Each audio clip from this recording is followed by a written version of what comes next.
गुजरता साल है और साल का ये आखिरी दिन है।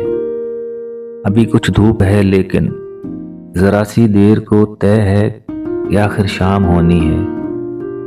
हकीकत या कहानी जो भी है अंजाम होनी है।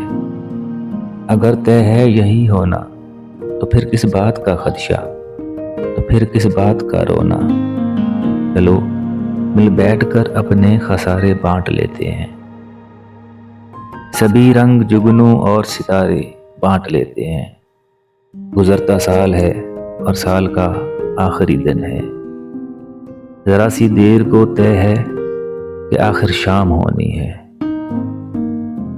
हकीकत या कहानी है अंजाम होनी है।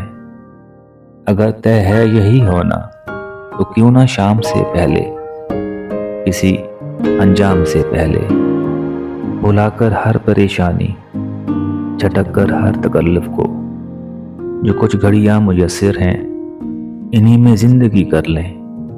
किसी एहसास की शम्मा जलाकर इन अंधेरों में कोई दम रोशनी कर लें। चलो हम दोस्ती कर लें।